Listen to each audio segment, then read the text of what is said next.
tertúlia. Meu boa tarde aí para todos e todas. Hoje é dia 9 de junho de 2012, sábado. O verbete é de número 2321. Ele tem 5 páginas, 49 elogios e 17 máximos.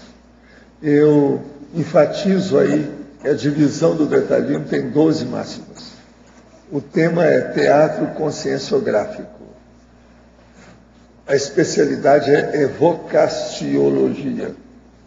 Quem redigiu o verbete com muita classe é a nossa veterana, que eu não sei onde é que ela arranjou tempo para fazer isso, porque você está vendo os verbetes dos outros, não é isso? Ela conseguiu. É veterana, é a professora Dulce. Ela e a Rosa estão trabalhando com os verbetes das outras pessoas. Então, eu sei que estão muito ocupados, porque isso aí dá trabalho. Agora, a definição. O teatro conscienciográfico é o palco metafórico protagonizado pela consciência, autor ou autora, dedicado às diversas atividades inerentes à escrita conscienciológica, superintendido pelos amparadores extrafísicos, propiciando a convergência de fatos para fatos e participação sinérgica de consciências em cenário multidimensional, realista e interassistencial. A saturação autopensênica homeostática, o materpensene conscienciográfico, o fato de a escrita conscienciológica potencializar as injunções interassistenciais, o fato de a autoria conscienciológica acelerar as oportunidades evolutivas, exigindo a autovivência autoral, a dramaturgia pessoal precursora ou ratificadora da obra escrita, a verossimilhança conscienciográfica, o megafoco temático, o autoposicionamento autoral cosmoético, a condição autoral de cobaiagem explícita. Agora, a confluenciologia evolutiva sendo a base do teatro conscienciográfico, a dimensão para a política da conscienciografia, a razão da escrita conscienciológica sendo a interassistência interdimensional. Os parapersonagens, classe-chave dos elencos da Sociex. A paraberlinda autoral, a paracenografia, a paradramatização, o teatro vivo multidimensional. Tem muito mais coisa, eu li apenas um trecho.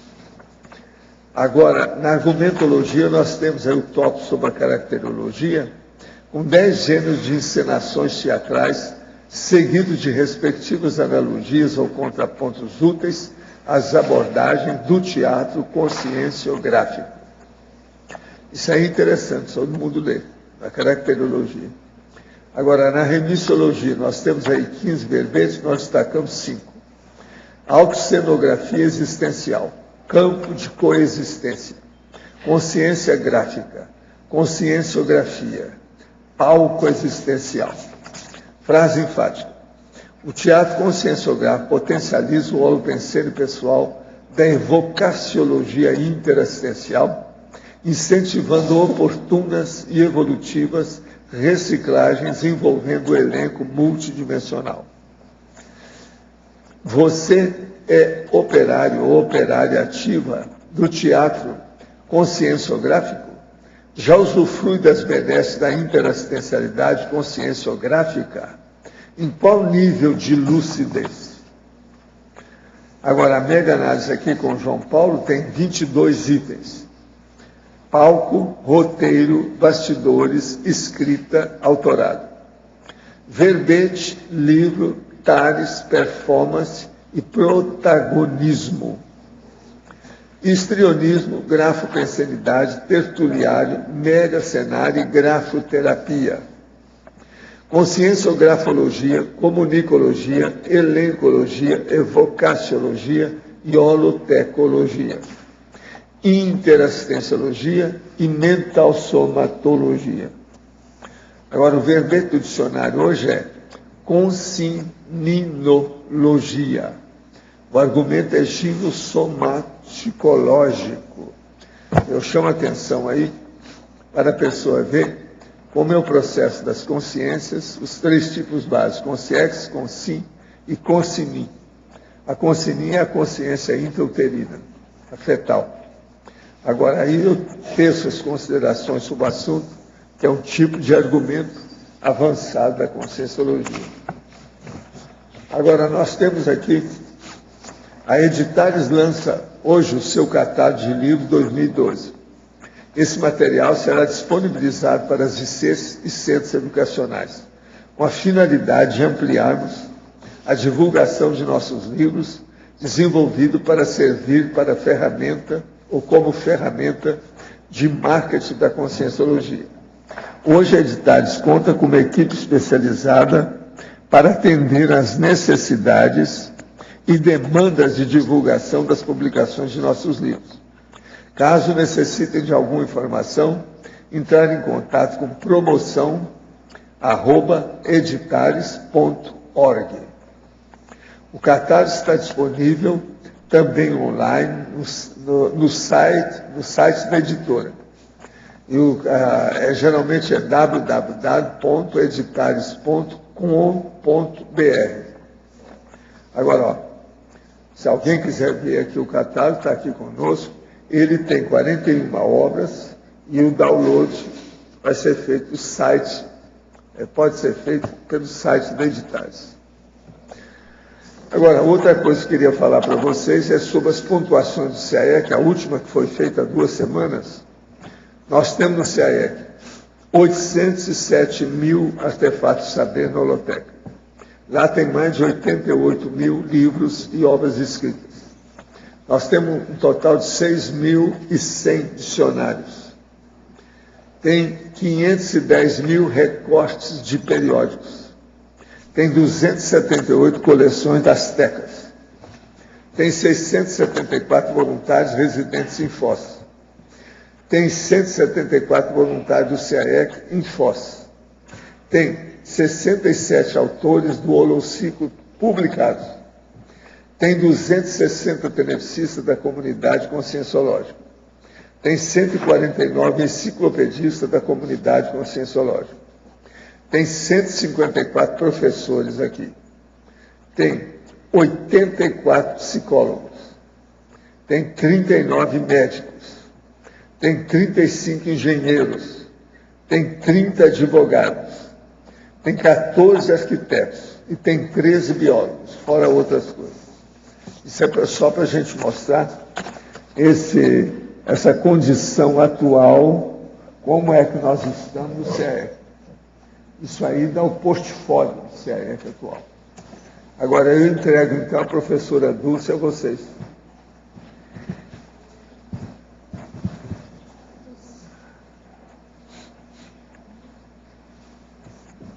Eu gostaria que você falasse um pouco na página 12, último parágrafo, 5ª linha, o tempo paradiplomático da escrita. Bom, a ideia aqui do tempo paradiplomático é você pensar nessa questão da paradiplomacia como uma oportunidade, obviamente, de assistência, né, da dosagem da TARES propiciada pela paradiplomacia.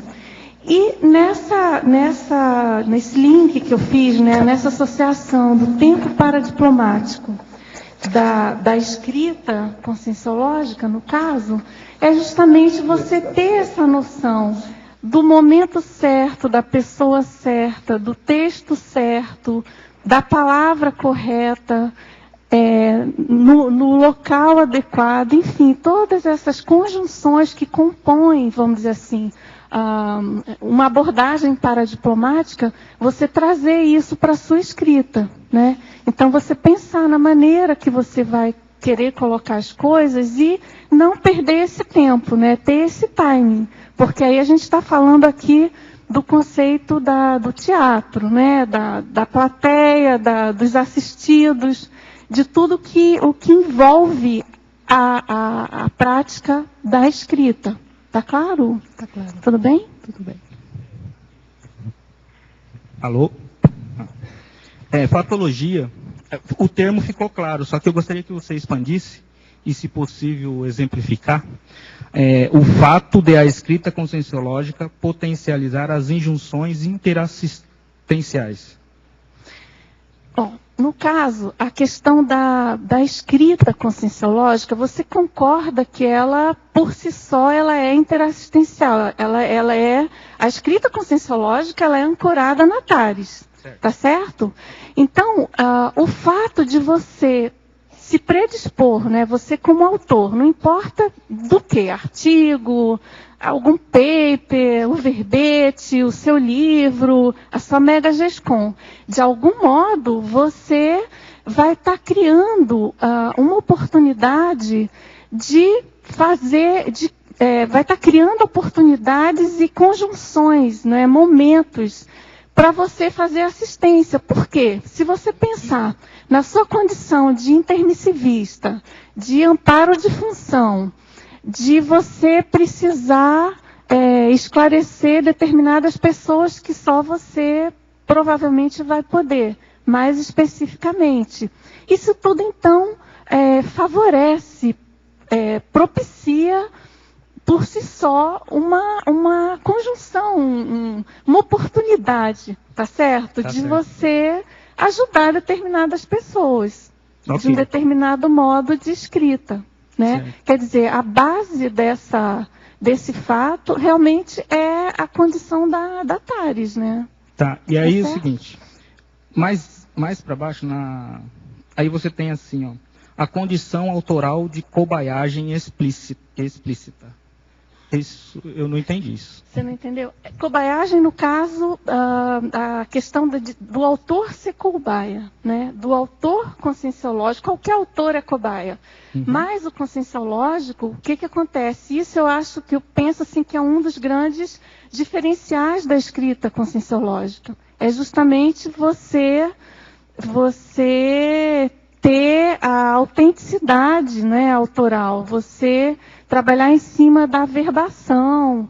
E como você está falando de uma abordagem multidimensional, dentro do paradigma consciencial, você querendo ou não, você vai estar mais exposto, assim, de cara, por um único motivo, né? A questão da transparência das bioenergias, das suas energias conscienciais, o parapsiquismo do leitor, enfim, você vai estar explícito exposto, né? Tá. O próprio, não precisa nem ser muita coisa, você pega uma página de uma pessoa e com essa página você pode fazer uma bela análise dela como um todo, né? E claro, quanto mais competência, vamos dizer assim, parapsíquica você tem, e quanto mais autêntico é o autor, né? Que a gente espera que seja o autor conscienciológico, mais ele vai estar sendo alvo de uma exposição e sujeito a ser uma cobaia dos outros. Você concorda? Concordo. Né? Ficou claro. Agora, na página 13, na primeira linha, continuando na fatologia, como que seria isso aqui? A visita técnica concominante à defesa do verbete. Isso é uma observação que eu já fiz aqui no tertuliário. Porque, obviamente, a ideia desse verbete, ela tem como... A ideia, o tertuliário é a grande musa, o professor Valdo, dessa ideia, né, dessa questão do teatro conscienciográfico. Então, aqui no tertuliário, por exemplo, você pode observar isso no decorrer do tempo, né? É comum, na defesa de alguns verbetes, você tem determinado tema, determinado assunto, e, por exemplo, ocorre, não digo que é comum, mas isso já aconteceu mais de uma vez, ocorre aquela visita pontual, específica, diretamente relacionado com o tema do verbete sendo defendido, né? E aí eu coloco assim o meu parco para o psiquismo, né? E, enfim, eu acho que o desafio nosso aqui é ter lucidez para essas coisas, mas a gente sabe que ali tem alguma coisa que aquilo não está acontecendo à toa, né? De algum modo, aquela escrita, aquele assunto, aquela evocação, evocação no sentido amplo, né? Lato sensu, ela, de algum modo, houve uma convergência ancorada no que foi escrito, certo? Entendi. Essa é a ideia, então, dessa fatologia, né? Ok. Tá Entendi. certo? Ótimo, Entendeu? obrigado. Ô Dulce, Marcelo, você poderia comentar e aprofundar na parafatologia a última linha? Que eu acho isso daqui uma coisa muito séria do ponto de vista de conscientização, né, desse projeto, da escrita do verbete.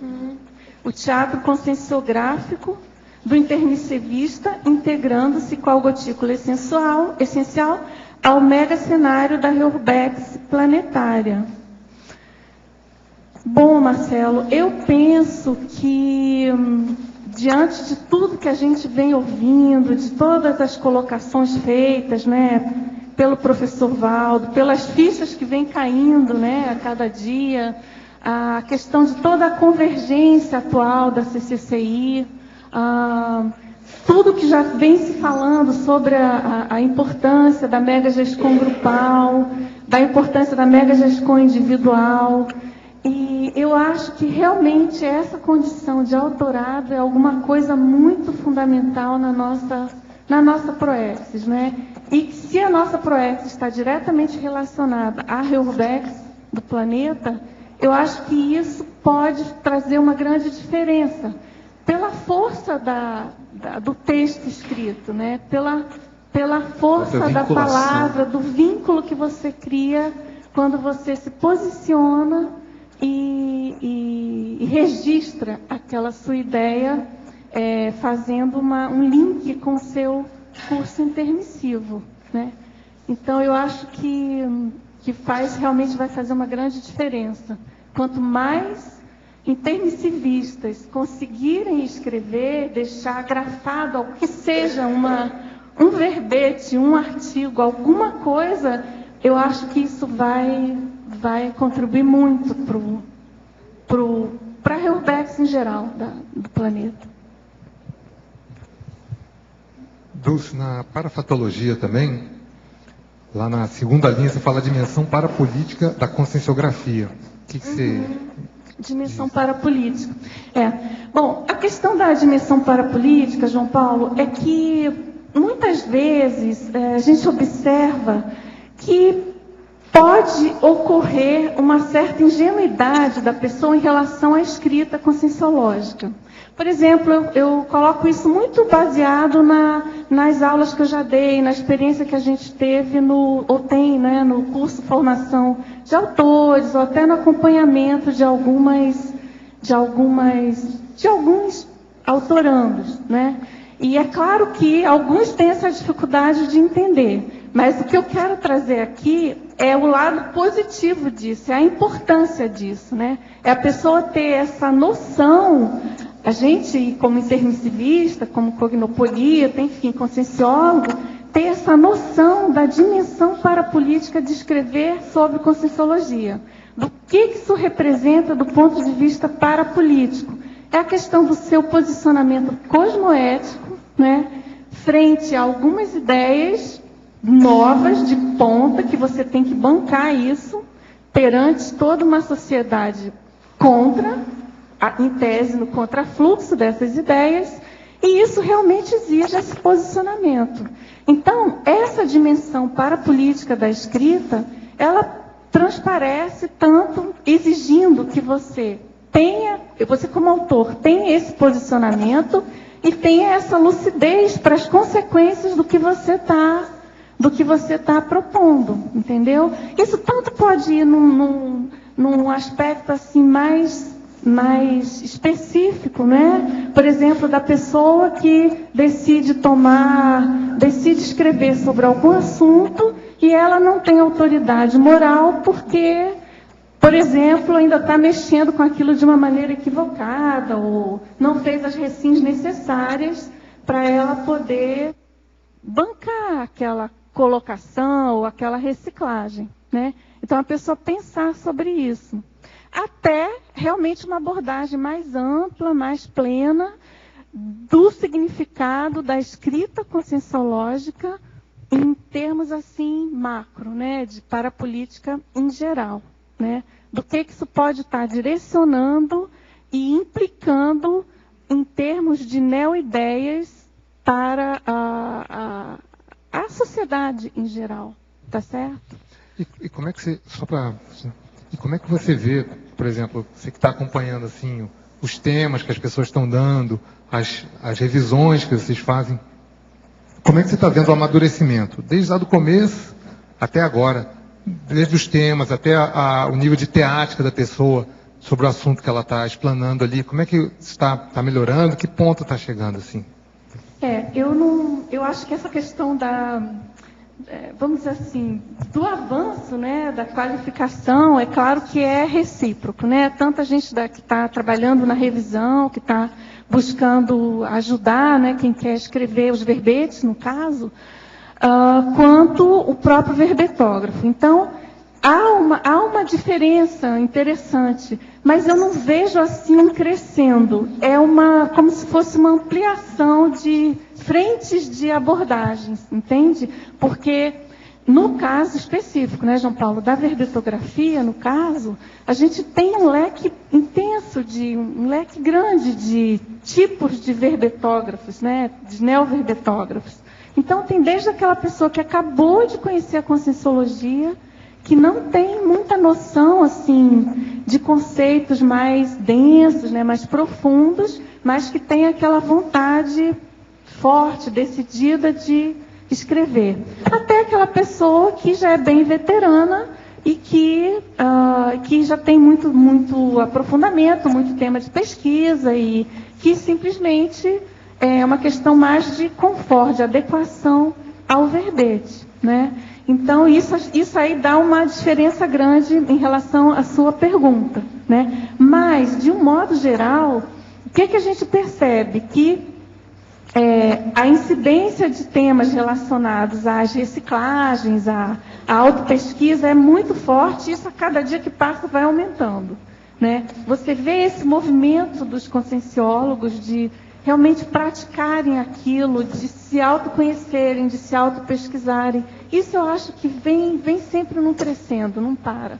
O que é muito interessante, muito bom, né? Porque mostra, assim, essa teática da CCCI, e eu acho também que um ponto que eu acho bom da gente pensar e que eu acho muito positivo é você ver o reflexo da atuação das diversas ICs no posicionamento ali da pessoa querendo escrever, mostrando a atuação dela, ou em um curso, ou em eventos da CCCI, ou em algum voluntariado específico que ela faz. Ou seja, é como se a gente estivesse, né, no momento também de registrar esse cotidiano nosso na CCCI.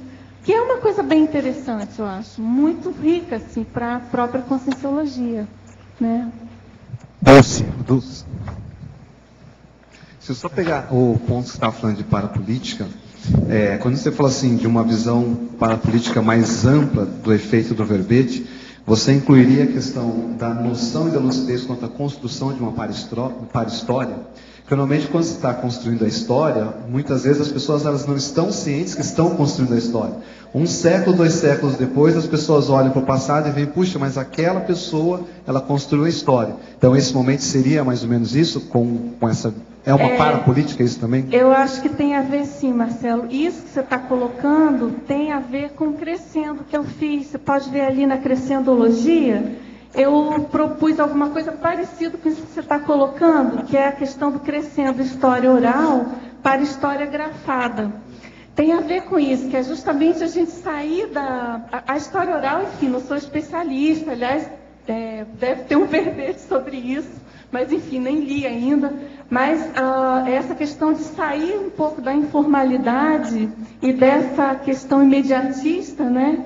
E o crescendo da para-história grafada, ou seja, a gente ter justamente lucidez para a importância disso, né? Desse continuismo, da nossa posição agora, o que eu estou fazendo aqui, qual o meu papel na CCCI, o que só eu posso escrever que ninguém escreveu ainda. Enfim, a gente dá a devida importância àquilo que a gente é. A própria contribuição, da contribuição. como mini peça dentro desse projeto. Exatamente. E assim, até porque é uma coisa que eu acho que é bem comum não, mas eu acho que é comum, assim, a gente vê isso, essa falta de autorreconhecimento, que tem a ver com baixa autoestima, de insegurança intelectual, da pessoa não se dá conta mesmo da capacidade dela, né? Dulce, uma dúvida aqui. Nós temos... está com algum problema. Na sua definição, você fala desse palco metafórico que é protagonizado pela consciência. Você, na sua vivência, você tem percebido como nós podemos ser mais proativos nesse ato de protagonizar esse teatro, ajudar a implantação? Tem toda a superintendência dos amparadores, mas como predispor de uma forma melhor? Olha, eu acho que o posicionamento, quando você toma o posicionamento de escrever dentro do paradigma da conscienciologia, você automaticamente faz a primeira evocação mais séria e mais fundamental para esse processo, que é a evocação dos amparadores, né? Você passa a evocar o amparo de função para ajudar você nessa tarefa. E, assim, o que eu quis chamar a atenção com essa questão desse palco metafórico, né, desse protagonismo aí do autor, é justamente a gente tomar consciência desse papel nosso, né, de como que a gente pode fazer isso e deve e precisa. E claro que o nosso grande desafio é aumentar a lucidez, né? Ter mais lucidez para esse protagonismo, né? E, enfim, aí aos poucos, cada um no seu momento, dentro das suas condições, mas essa questão do posicionamento autoral firme, realmente essa questão cosmoética da pessoa querer participar, querer fazer, eu acho que é o ponto principal aí, já é o início da evocação tarística, né, dos amparadores. Você pensou, e na sua vivência, você fez alguma contextualização com o ambiente físico? Porque tem sim essa questão protagonizada por você, quanto a uma escolha íntima, vou bancar essa escrita. Mas você refletiu ou reflete no dia a dia o que dá para fazer nesse ambiente que pode ajudar no contexto, ou não pensou, não parou para pensar sobre isso? Não, eu penso sim, mas a minha ideia aqui é mais em relação ao tema que você escolhe e aquilo que você evoca e propicia que aconteça no entorno do tema que você... A TENEPS faz a pessoa pensar muito nisso que está preocupado. É verdade. Em cima do que você está escrevendo, entendeu? Agora, sim, nada específico em cada ambiente, porque eu quero chamar a atenção aqui para uma coisa. Esse tema, eu quis dar esse recorte bem específico da escrita, porque é lógico que a conscienciologia como um todo... o propósito da conscienciologia, ele se embasa nessa questão dos vários cenários assistenciais, né? E isso aí não quero de modo algum estar minimizando nenhuma outra abordagem conscienciológica da docência, a TENEPS, a UFIEX, enfim. A conscienciologia em si, ela tem esse arcabouço, né? Multidimensional, dos palcos assistenciais, enfim. O que eu chamo a atenção aqui é para o autor ter cuidado e ter atenção e tirar partido dessa condição que só o autor tem, né? Esse fulcro sinérgico de evocações e de interassistência que pode partir em função de uma ideia de escrita. Obrigado. A partir do momento que cometo o erro e sou responsabilizada por ele, se não for agora, será em outras vidas, onde ficam a imaturidade e o perdão? Por que tem que pagar por aquilo que não tinha cometido, ou que não tinha conhecimento, maturidade ou poder para fazer diferente quando cometi o erro? Bom, Pode eu ser para acho que você, para mim também, para nós todos. Eu dou uma pitadinha só. Tem um monte de gente aí. Eu acho que a coisa mais séria é você pensar na questão de agravantes e atenuantes, né? Quando você comete um erro, isso aí é sempre E qual considerado o nível de lucidez que ela teve? com exatamente. Isso aí vai estar direcionando aí a carga sua de, vamos dizer assim, de culpa no cartório e aí o resultado aí. Aí é o negócio da loura. Da loura. A loura que matou o marido e picotou.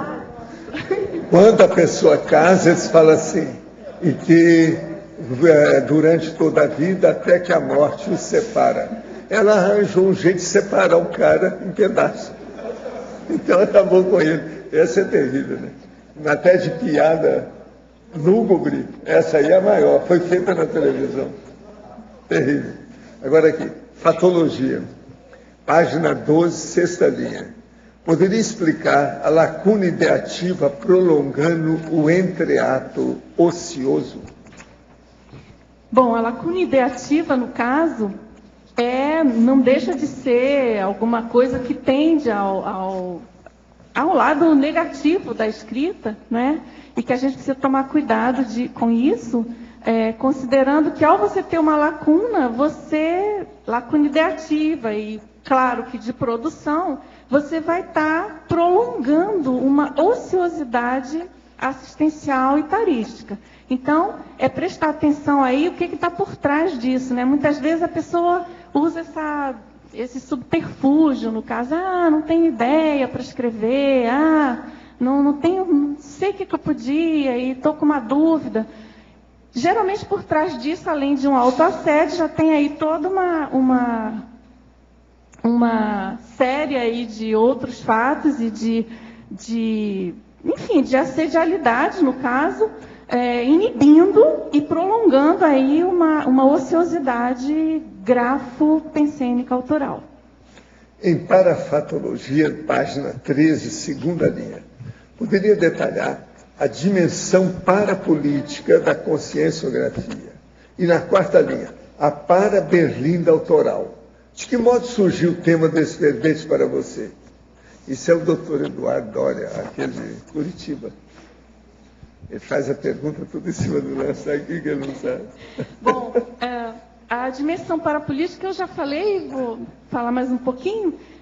A questão da dimensão parapolítica da escrita conscienciográfica pelo simples fato de você ter o seu posicionamento sobre a conscienciologia no planeta Terra no século XXI. Isso mostra toda essa dimensão do que isso representa em termos de repercussão parapolítica no planeta como um todo.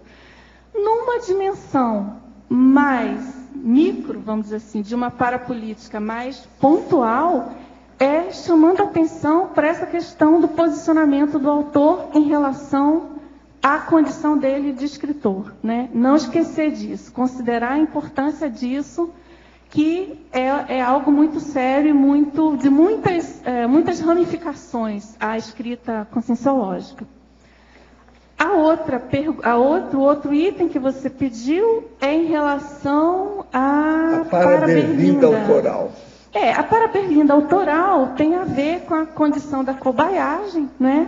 A paraberlinda, no caso, eu estou aqui na berlinda autoral hoje, de verbetógrafa, e, claro, você como autor, você se expõe completamente, considerando-se a autoria, o autorado conscienciológico, eu penso que mais ainda. Eu comentei um pouco aqui, pelos motivos óbvios de parapsiquismo, do público, da plateia,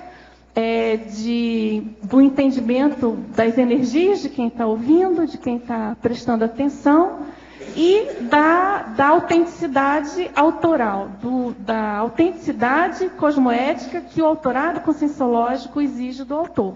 Então, não cabe no autorado conscienciológico você omitir coisas importantes, ou você fingir. Então, isso exige disfarçar, isso exige uma postura que vai colocar você, obviamente, numa grande berlinda autoral.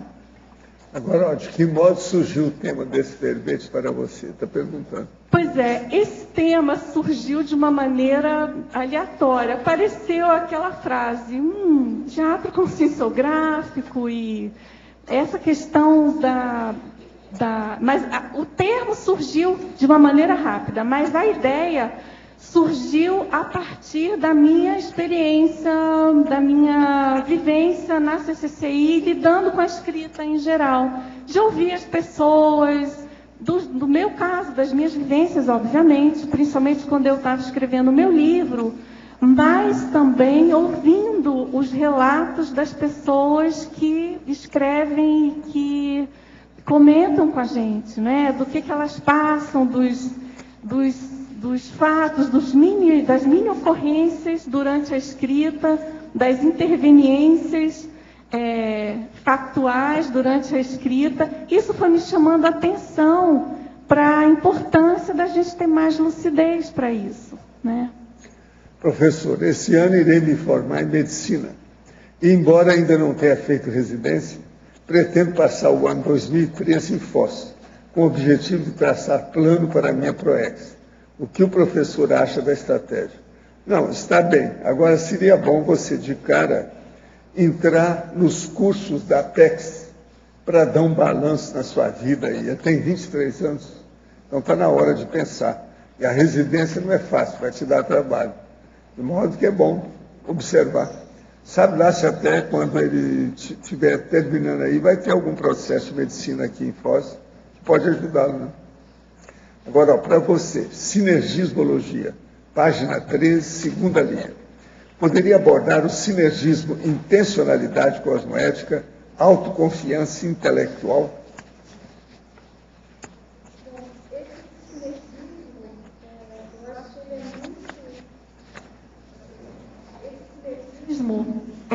Da questão da intencionalidade cosmoética, junto com a autoconfiança intelectual, eu acho que ele é uma das bases da escrita conscienciológica. Primeiro, se você tem realmente essa intencionalidade cosmoética, como eu comentei ainda há pouco, você quer fazer assistência, você quer fazer atalhos, você está realmente bem intencionado com aquilo que você está se propondo a escrever. Você não quer aparecer, você não quer tirar partido, você não está com egocentrismo, você não está com invencionice, não está sendo não leal, né, com as coisas que você sabe. Enfim, você realmente está com uma intencionalidade boa, isso automaticamente vai estar fomentando a sua interlocução com os amparadores de função. E claro que isso vai funcionar muito mais, vai ter muito mais resultado positivo se você tem um mínimo de autoconfiança intelectual, tá certo? E eu acho que isso é uma coisa que a gente realmente precisa desenvolver na CCCI. Eu vejo muita gente, e eu estou tirando por mim também. Eu me lembro que antes de eu escrever o meu primeiro artigo, eu não tinha noção que eu podia escrever. No fundo, eu sabia que eu escrevia razoavelmente bem, mas porque desde criança minha mãe me falava que eu escrevia bem e tudo, mas eu nunca liguei para isso, tanto que eu nunca escrevi nada. E depois que eu escrevi o meu primeiro artigo na Conscienciologia, que eu fui perceber, puxa, até que vai, né? Até que tá bom, acho que até que deu certo. Não é tão complexo assim, não é tão difícil assim. Então, eu acho que essa questão dessa autoconfiança intelectual que você vai adquirindo com o tempo, e isso você só consegue adquirir com a prática. Se você não tem, você só adquire praticando, tá certo? Mas, enfim, essa dobradinha aí é que dá vamos dizer assim, o sinergismo, o tchan, da conscienciografia. Em neossinapsologia, página 13, poderia comentar sobre as neossinapses promovidas pelos psicodramas tarísticos. Bom, a questão dos psicodramas, né? A questão das terapias em grupos, da escolha do papel pelo paciente e dessa dramatização, como carga mais forte emocional, né, que traz aí todo um resultado para um tipo de terapia, né? Aqui no nosso caso, a gente está chamando de psicodrama tarístico e justamente os efeitos, né, que o impacto de uma tares bem feita, com uma carga boa de dramaticidade esclarecedora, né? Como que isso vai estar promovendo neoalinhamentos e neossinapses na gente. Eu acho que todo mundo aqui já deve ter tido essa experiência, né? No momento que você lê alguma coisa, em especial o texto forte do professor Valdo, que você toma aquele impacto com uma frase, uma expressão, ou um próprio neologismo, e aquilo muda, na minha opinião, para sempre as suas sinapses, né? Você passa a raciocinar diferente em função de alguma coisa que você leu, de alguma verpom, algum neologismo, enfim, alguma neoideia colocada. Tá certo? Agora, na parafatologia, ainda na 6ª linha, poderia comentar as inspirações assistidas em função da necessidade da paraplateia. As inspirações assistidas, elas ocorrem. Eu já tive, assim, algumas experiências de estar realmente envolvida com o tema e com a mente saturada sobre alguma ideia, algum assunto, alguma ideia, alguma pesquisa, e, de repente, vem aquela inspiração, obviamente extrafísica, e que você pode fazer uma associação direta em cima de quem precisa ser assistido, né? Até por dedução lógica, sem entrar em muitas elucubrações parapsíquicas. Você tende a ser assistido para fazer assistência. Você não vai ficar recebendo inspiração de bobs para nada, né? Para ficar mais bonitinho o seu texto. A ideia não é essa.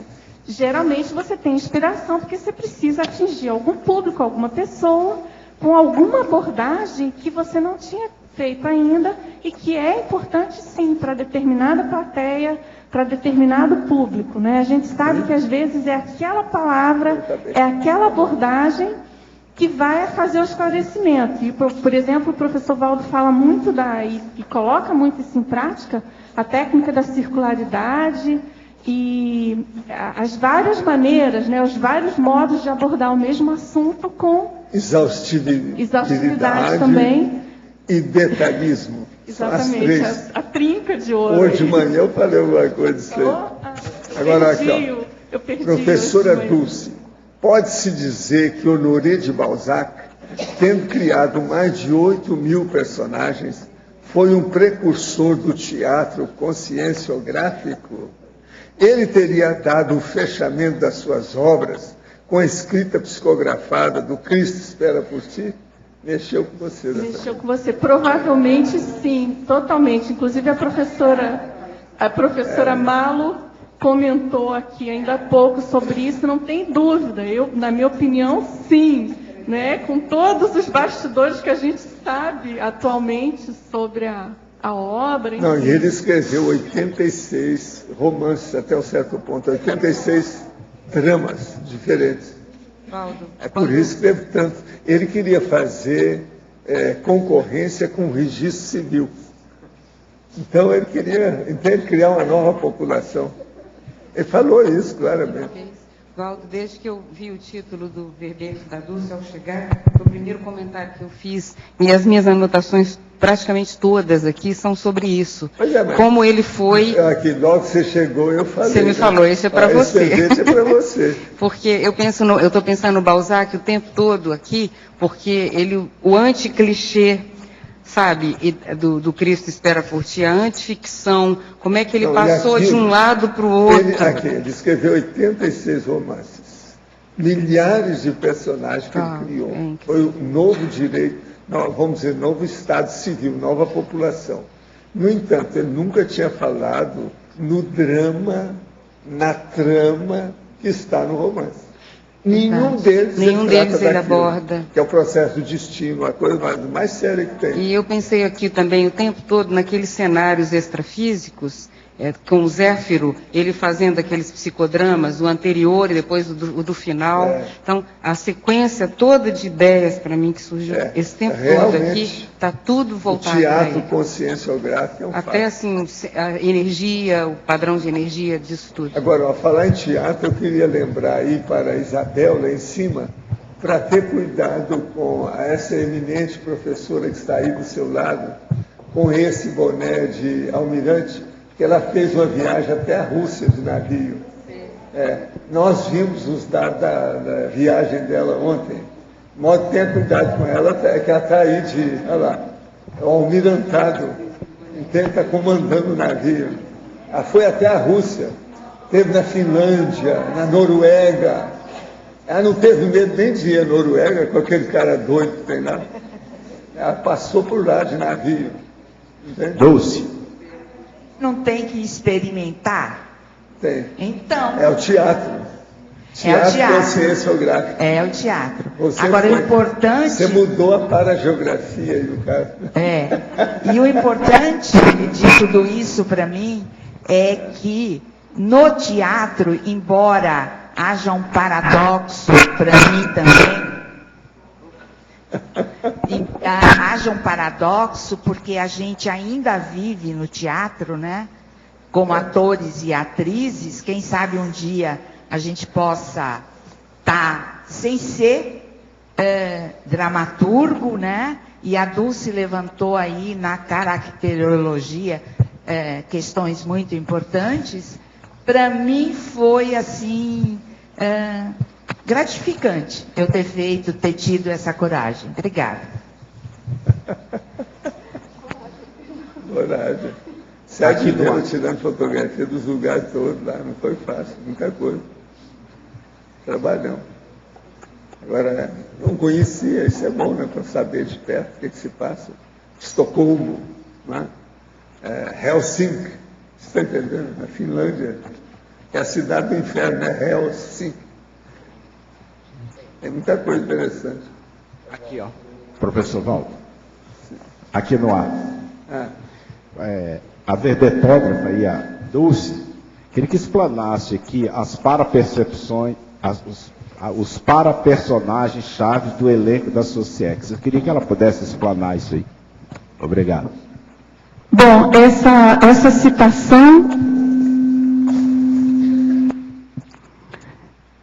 essa expressão, ela foi citada num verbete do professor Valdo. Na verdade, no verbete elencologia, né? E esse verbete tem como especialidade a grupocarmologia. Então, eu achei que seria interessante citar aqui, justamente considerando essa questão da importância da grupocarmologia na escrita conscienciológica, né? Em como que esse elenco extrafísico que a gente vai estar evocando, no caso da escrita conscienciológica, como que esse elenco é importante, vai estar sendo evocado e sendo assistido. E isso, quanto mais a gente tem lucidez para esse tipo de ocorrência, mais a gente pode perceber realmente a importância do nosso papel como autor, né? De qualquer que seja o gênero do que a gente está escrevendo na conscienciologia. Então, eu estou chamando atenção para isso, para a gente ficar atento para essa plateia, para esse elenco que a gente precisa, né? Esses personagens-chave aí que tem totalmente a ver com o nosso passado. Pode ser tanto com os nossos atos do passado dessa vida, que às vezes você precisa estar esclarecendo algumas pessoas que estão aqui ainda conscientes, quanto a um elenco de uma passadologia. Tá certo? Ok, obrigado. Agora, hoje de manhã, nós estávamos falando aí sobre a cosmovisiologia. E tem gente que está perguntando. Agora, você analisou aqui vários tópicos sobre isso. Agora, um deles era esse aqui, ó. O crescendo história oral e para história gravada. O crescendo palco da vida e holopalco do cosmos. Estudo é a fisiologia. O que você quer? No seu verbete aqui do dicionário, consininologia, né, na página 23, ali na taxologia, o senhor cita 3 categorias, né? Nós temos as 3 categorias de manifestações, que é consim, consex e consim projetada, né? Aqui o senhor está colocando... Isso é outra, mas aqui o que interessa é o problema propriamente dito da pessoa como lucidez no caso. Então, eu não quis colocar projetada, porque o que interessa aqui é ver. Tem uma consciência intrafísica e uma consciência intrafísica. Agora, a pior fase da consciência intrafísica é a da gestação, é a fase fetal. É isso que eu estou chamando a atenção. É a chamada consciência intrauterina. Até nos cursos básicos de conscienciologia é interessante acrescentar essa parte aqui também, porque isso aqui, de certa forma, é neologismo, não, né? Porque isso aqui eu já não tinha falado, eu não falei nada disso, por exemplo, na enciclopédia. Entende? Agora, ó, isso aqui é muito mais complexo que nós estamos falando. Se observa aí na argumentação, que eu estou falando na complexificaciologia, e tem mais 7 tipos de argumento que envolvem esse tema. Não é fácil isso aí, não. É sério. Então, o criminológico, o neologisticológico, parafisiológico, policoliticológico, psicopatológico, religiosismológico e ressomáticológico. Tudo isso aí cria problema. E eu ainda estou dando, onde é que tem as ligações com isso. Então, só para deixar mais claro e didático, aqui nós estamos apresentando os veículos nas dimensões essenciais, focando no nível de lucidez. Como é que o senhor poderia... De lucidez da pessoa quando ela perde. Estou chamando a atenção para esse período pior da vida humana. O pior período de lucidez nosso é o da infância. Mas agora, pior do que esse é antes da infância, que é o período uterino. O que é bom na história, o que é menos pior nele, é que ele dura pouco tempo. A infância dura muito mais. Levando em consideração também esse aspecto... Isso é seríssimo. Do tempo, né? Quando a consim fica menos tempo, ou quando ela fica mais tempo, também tem uma leitura conscienciométrica nessa jogada. Então. Tem. E outra coisa, a vida uterina, se a pessoa passar de 9 meses, quase sempre tem processo de perturbação seríssimo. Há problema patológico. Se ela também nascer muito cedo, é o prematuro, também é problemático. Então você veja, as coisas são muito rígidas em matéria de biologia, não admite muita mutilação de nada, não pode mudar nada, tem que seguir aquela tramitação. Agora, é a biologia humana, faz parte do serviço, a gente tem que obedecer, é a lei natural. Ali na ginossomatologia também, o senhor coloca aquela questão do possessor dependente, né? É claro que a questão... Não, mas aqui não é bem possessor, isso aí está errado. Aqui é tornando-se assediado dependente, e mais tarde até possesso dependente. Possesso. É o possesso, não é o possessor.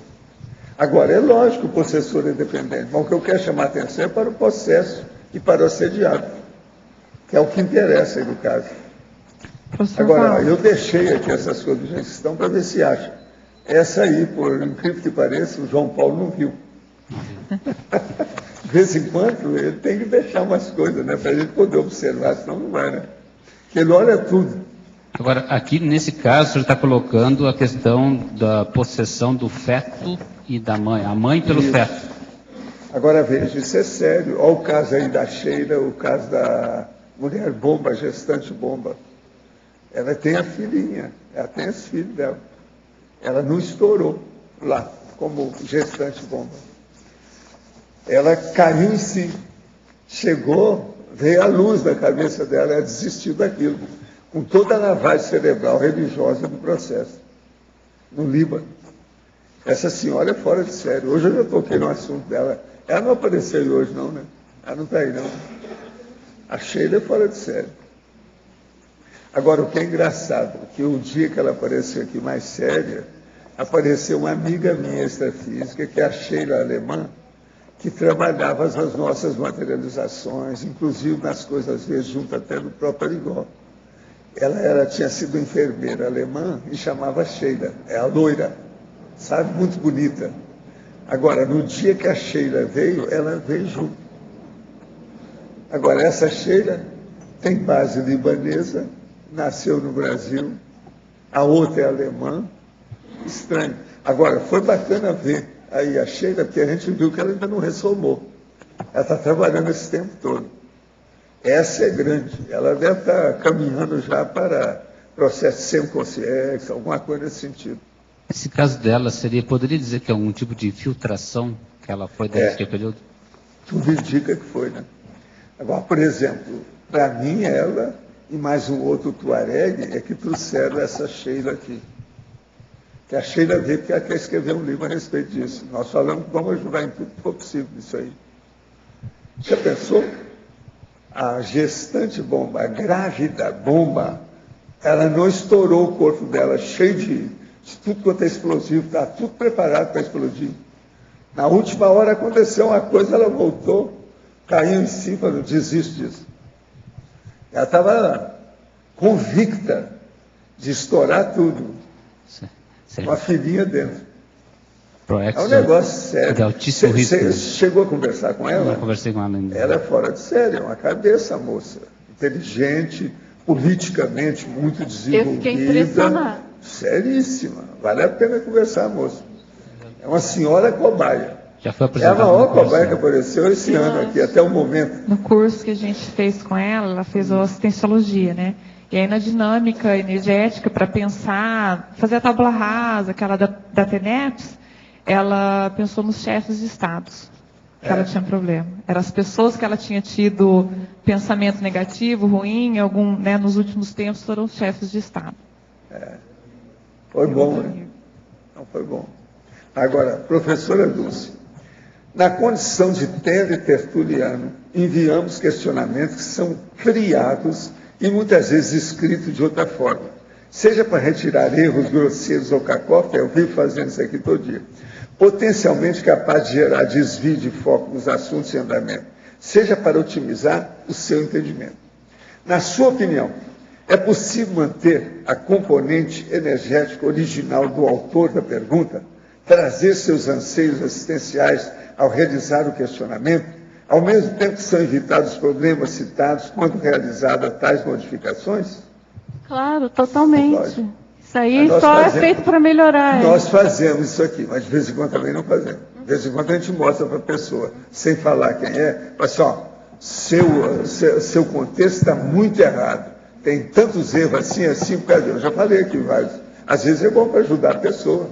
Você não fala quem é. Você não pode insinuar de tal maneira que a pessoa possa ser identificada. Isso a gente vive.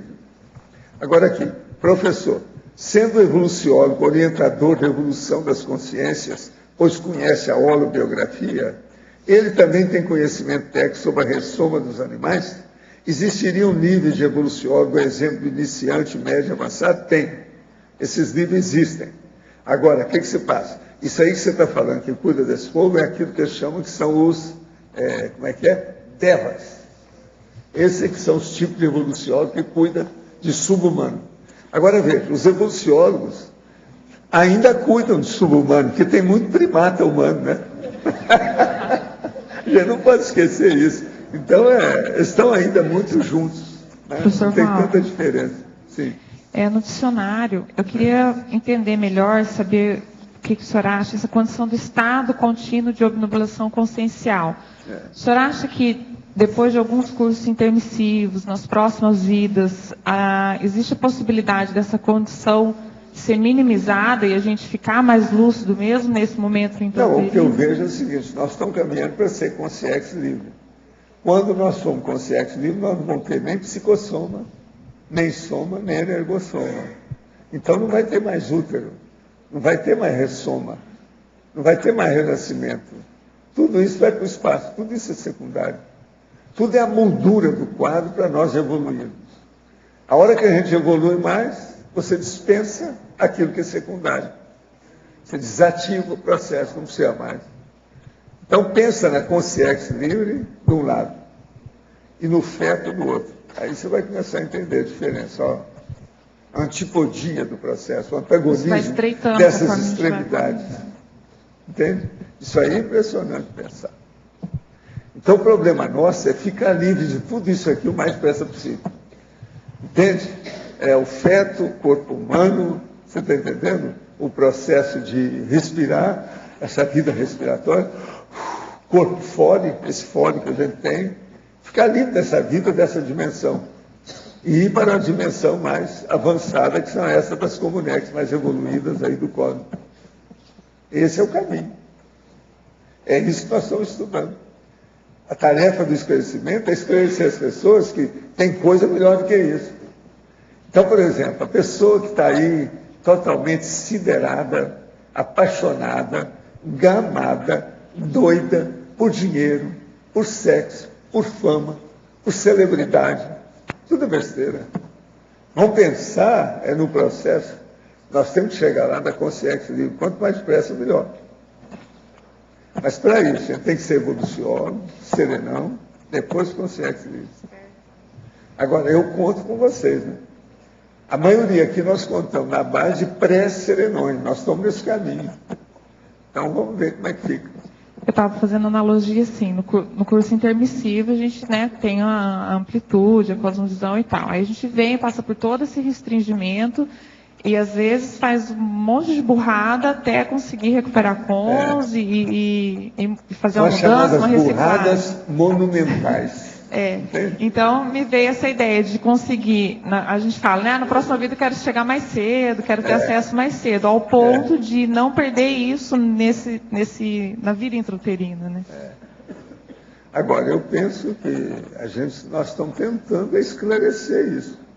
Algumas pessoas estão ficando esclarecidas, porque elas chegam aqui, já fazem pergunta, outras à distância estão perguntando. Aqui mais uma. Poderia comentar em Fatologia, página 12, quinta linha, o tempo paradiplomático da escrita. Essa aí é boa, né? Diplomacia da escrita. Essa eu já respondi, mas vamos lá. Vai de novo, não. Isso aí é retardatário, está chegando agora. Foi agora que ele ligou o computador. Bom, a relação aqui do tempo paradiplomático, né, da escrita, em primeiro lugar, contextualizando, né, a paradiplomacia, no caso, sendo a dosagem da TARES, tá certo? Então, você pensar nessa dosagem da TARES sendo feita através da escrita conscienciológica, no tempo certo, no momento certo, da maneira certa, com a pessoa certa, no local certo. Então, eu estou chamando a atenção para a importância de você pensar nesse time, né, da escrita. A frase seguinte aqui na própria Fatologia, que eu coloco o timing interassistencial. Então, essas duas colocações estão muito interligadas, né, da paradiplomacia e de você não perder o bonde aí da assistência que você tem que fazer. Daqui a 4 milhões de anos, o cérebro humano vai dobrar de capacidade. Mas pense que tem que se falar na capacidade anticosmoética ou cosmoética. Esse negócio de 4 milhões deve ter ouvido isso da ciência convencional. Exemplo foi o assassinato do diretor da IOC, onde a moça pensou em tudo. E estamos vendo, principalmente na área da criminologia, crimes escabrosos e terríveis. O senhor reconhece a urgência de se expandir a cosmoética em todas as áreas da humanidade? O que nós estamos fazendo aqui? O que é a Cognópolis? O que é? Aí é aquele negócio, Bidu. Né? O que é que você quer? A situação é essa, não tem outra saída. Nós estamos tocando nisso aí. Hoje é a 3ª reunião que eu faço com gente aqui, né? Só no dia de hoje, se falando nisso.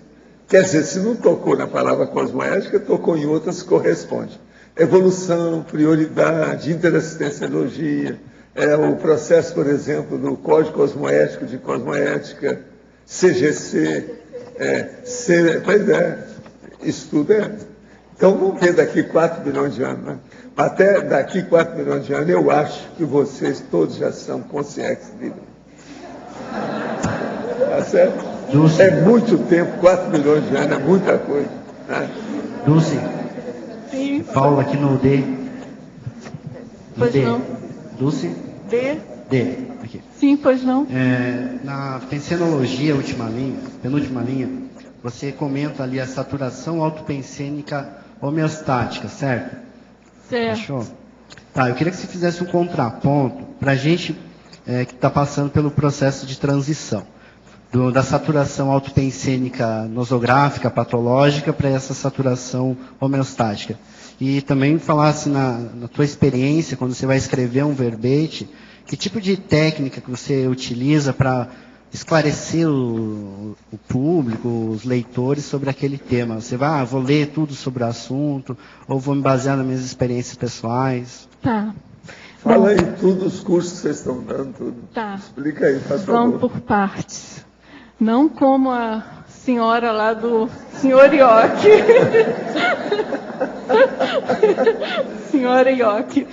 Bom, então, em relação à saturação autopensênica, né, homeostática, o que acontece? Quando você entra nesse fluxo da escrita parística, você automaticamente tende a fazer essa autossaturação. Por quê? Você, em primeiro lugar, você precisa arrumar um tema, algum assunto que te motive, tá certo? Você não vai inventar de escrever alguma coisa que vai ser torturante, que aí não tem quem aguente. Haja pensenidade homeostática. Você tem que procurar alguma coisa que realmente te traga interesse de pesquisa, de autopesquisa, enfim, que isso vai motivar e mobilizar você a pensar de modo homeostático a favor de fazer alguma assistência com aquele assunto. Certo? Só deixa eu complementar. Eu estou finalizando dentro do IPC o curso livre sobre qualificação pensênica. Então é justamente esse ponto que eu queria. Falando sobre isso. É o objetivo, sair da condição patológica da autopensenidade para condição positiva. Mas você concorda que a intenção de fazer atares com o assunto em si como âncora já vai te trazer muito, vai ajudar muito nisso, né? Eu acho que é uma boa técnica. Mas enfim. Dulce, letra A, Rosa. Peraí, Ramalho. Rosa, só um minutinho. Só deixa ela complementar. Deixa eu só complementar rapidinho aqui. Então, em relação aos verbetes, né? A gente sabe que hoje tem várias maneiras de você começar um verbete, né? Agora, tem duas frentes assim básicas. Uma é você fazer o programa Verbetografia, que é um curso coordenado pela professora Rosa Nader. Esse curso é promovido em parceria da Pré-IC de Verbetografia e o CAEC, né? Então, ele acontece, a próxima turma, por exemplo, vai começar em agosto. Esse curso ele é muito aprofundado, enfim, muito técnico, e a gente sempre recomenda que a pessoa procure fazer. Até nós que já escrevemos mais de um verbete, ou que são os professores, enfim, revisores, a gente sempre aprende assistindo alguma aula do curso, tá certo? E aí você tem uma outra maneira, que seria a autodidática, né? Que é você, por exemplo, baixar a chapa verbetográfica no site das tertúlias, né? À esquerda tem a página do verbetógrafo, e pegar todas as dicas que tem ali. Tem vídeos, tem aula vídeo, tem material, enfim. Agora, em termos pessoais, né? Que eu acho que foi mais, a sua pergunta foi mais isso, né? Eu acho que assim, a maneira como eu faço, né? Depende muito do tema que eu for escrever.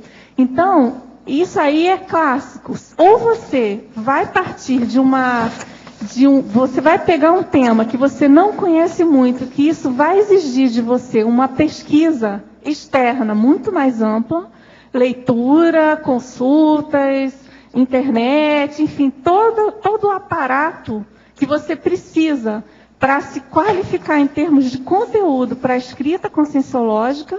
E aí, só fazendo um parêntese, chamando a atenção que, se você está se propondo a escrever algum assunto dentro do paradigma da conscienciologia, automaticamente você tem que garantir que aquela abordagem tenha um plus em relação a tudo que já foi escrito.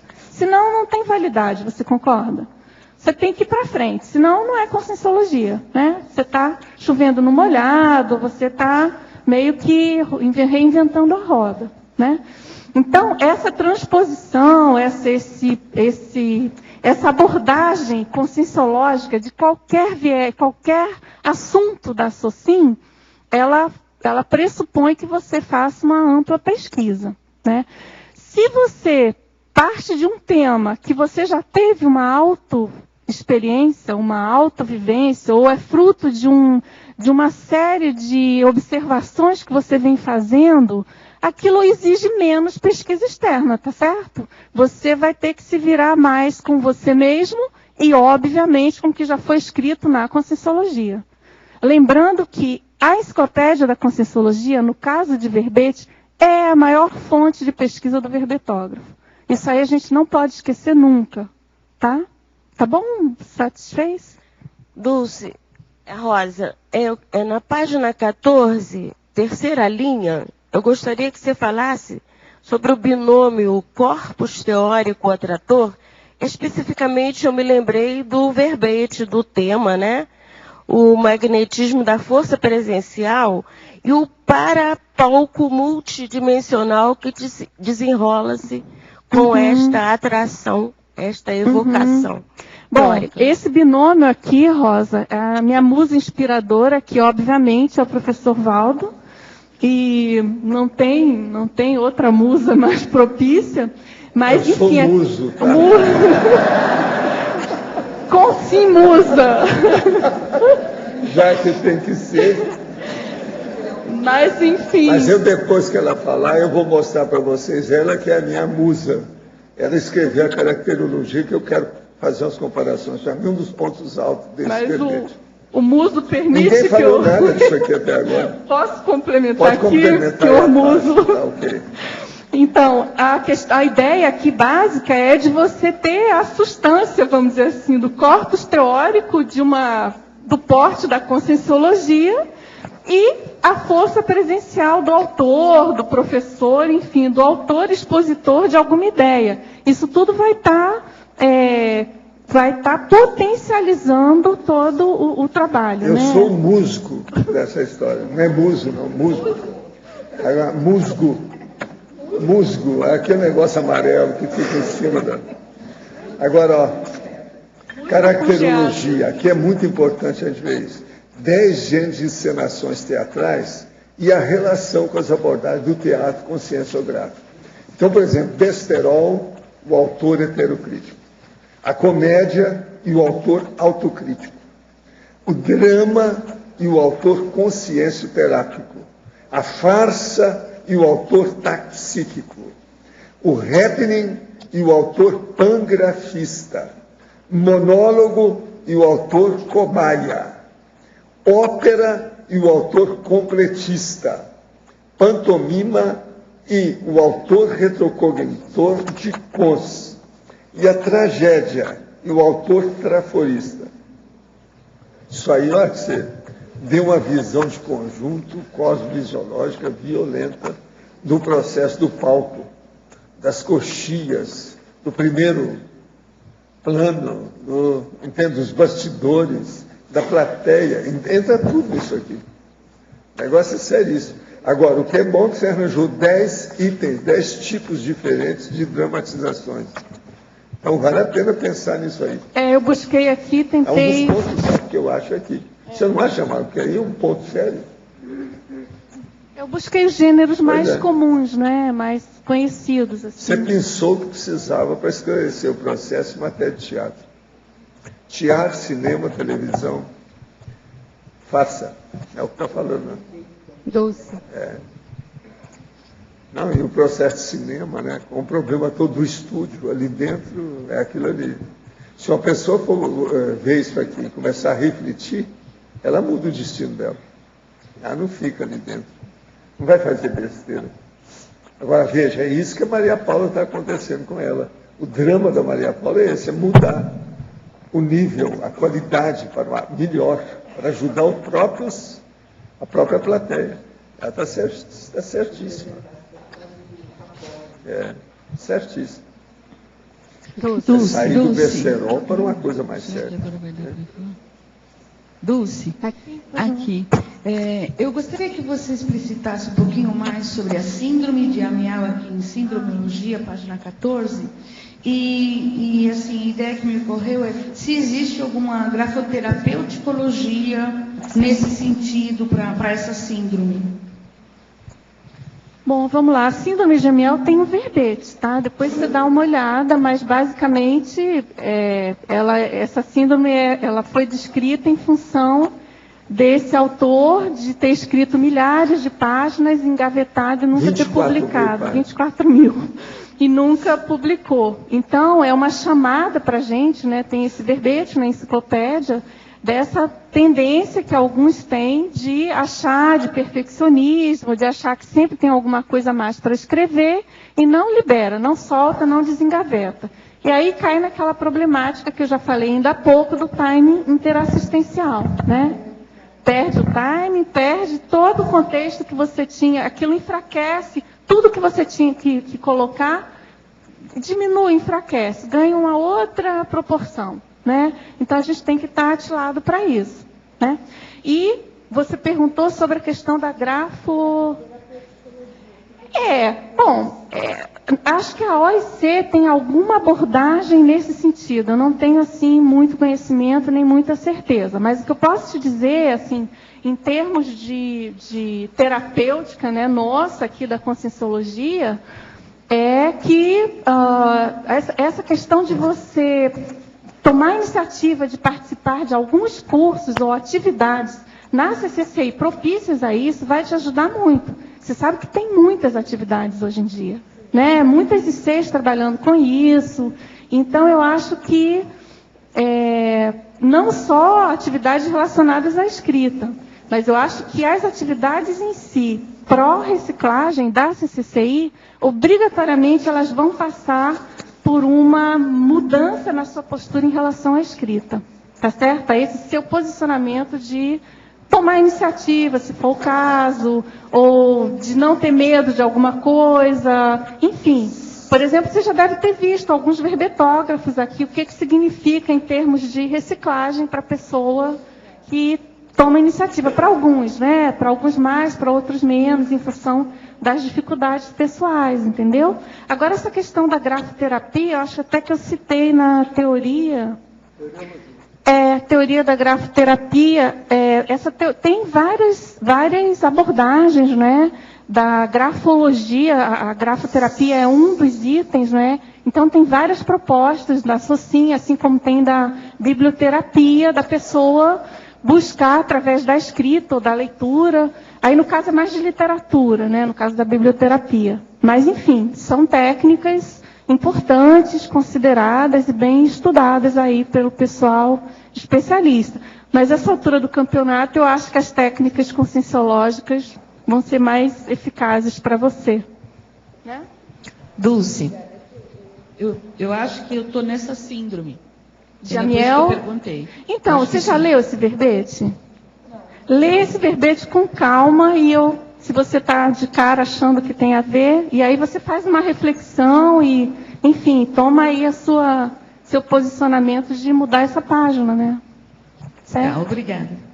Dulce aqui. Em binomiologia, você fala do binômio gesto-chave e palavra-senha. Binomiologia na segunda linha. Gesto-chave, palavra-senha. Isso, eu queria que você comentasse um pouco, expandisse isso, por favor. Essa questão desse binômio, né, isso tem mais a ver com a exposição em si e a exposição da ideia e a escrita da ideia. Por exemplo, né, a gente sabe que muitas pessoas chegaram na Conscienciologia em função de uma palavra-senha que ela leu, num artigo, num livro do professor Valdo, enfim. E a questão, hoje em dia, você considerando a questão da Conscienciologia hoje, da internet, por exemplo, né, esse binômio eu acho que ele é, assim, imperdível, porque você agora tem essa oportunidade de estar falando, expressando possíveis palavras-senhas, agregando a isso gestos, né, que podem ser o chamariz, o gancho para alguma pessoa que esteja assistindo, que tenha lido você, tá certo? Então, a gente é mais um recurso que o intensivista tem que se atentar, né? Como recurso para comunicar melhor aquela ideia. Exatamente. Entendi. Olha, eu queria dar um recado aqui. Obrigada. Para os meus amigos aí, amigas, que fazem a mega revisão do dicionário, eu recebi até agora 7 revisões. Isso eu vou demorar a fazer os estudos, de modo que vocês têm mais prazo pela frente. Se eu acabar os 7 que eu estou fazendo, aí eu vou gritar aqui se não tiver recebido de vocês. De modo que vocês podem prolongar, sabe, a revisão, porque eu estou ocupado, não adianta nada me entregar agora, porque o prazo venceu hoje, né? Está vencendo hoje. Então eu estou dando uma dica. Isso é uma colher de chá ou colher de chá quente, né? Porque está fazendo frio, né? Então, para ajudar, né? Dulce, no ar. Aqui no ar. No ar. Dulce, aqui no ar.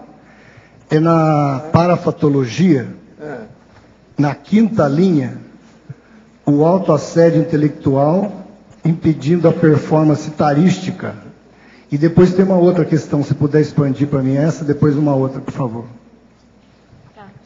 O autoassédio, Jorge, a gente sabe que é alguma coisa que, infelizmente, ainda está presente, né, no nosso cotidiano aqui de pré-serenões. E o autoassédio intelectual, ele é muito sério, porque, por exemplo, a pessoa que parte do princípio que ela não tem capacidade, ou que ela não pode fazer aquilo, ou que ela, enfim, a questão toda de baixa autoestima, de não considerar a real potencialidade dela, obviamente que não tem como a pessoa fazer atalhos como ela deveria fazer, né?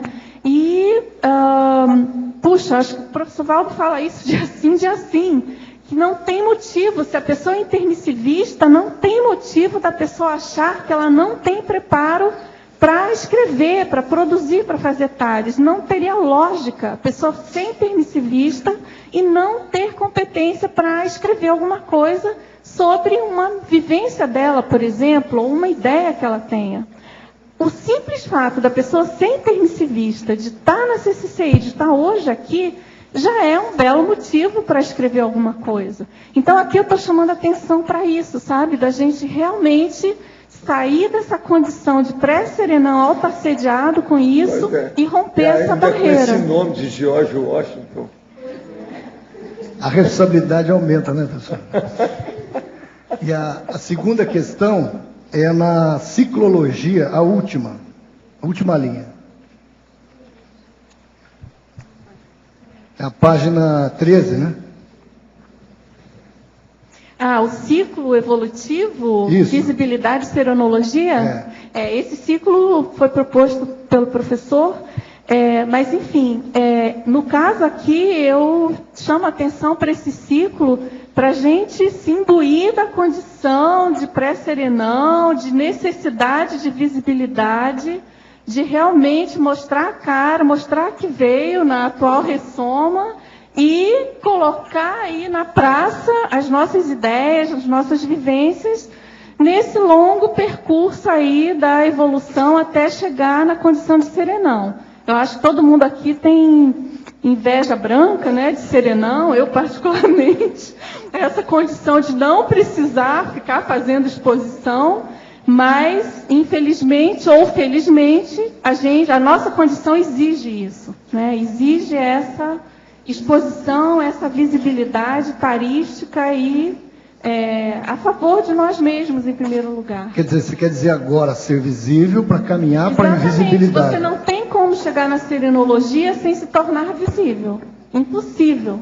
Se você tem que fazer assistência, como você vai fazer isso sendo pré-serenão se não for visível? É aquilo que o professor fala, relacionar com mais pessoas, mais gente. Eu acho que isso é um dos problemas, sabe, Jorge? Assim, do que eu vejo de alguns verbetógrafos, né? Às vezes a pessoa, ela, não gosto muito, não quero me expor. A pessoa até escreve, não tem tanta facilidade, tanta dificuldade, mas ela quer se esconder do público e não quer encarar isso, né? Ela quer invisibilidade. Escuta esse aqui que acabou de chegar. Estou escrevendo meu primeiro verbete. E é impressionante de que modo as inspirações do tema escolhido começam a ampliar na mente. Está falando. Agora, depois está perguntando. Poderia comentar em Crescendologia, página 14, segunda linha, o Crescendo, retrobiografia reescrita. Tá. O Crescendo, sim, retrobiografia aí no caso é que muito provavelmente é uma das hipóteses, uma das maneiras de você compor alguma coisa que você está escrevendo, esse crescendo, né? De você considerar a sua retrobiografia e fazer uma reescrita disso através do seu livro, por exemplo. Isso aqui vem logo em seguida, não tem nada que ver outra pessoa. Na página 14, Crescendologia, segunda linha. Poderia expandir o Crescendo, retrobiografia reescrita, e o Crescendo, rastro textual pato-pensêmico, trilha heterorrevezamental, lúcida, e fazer o cotejo entre ambos?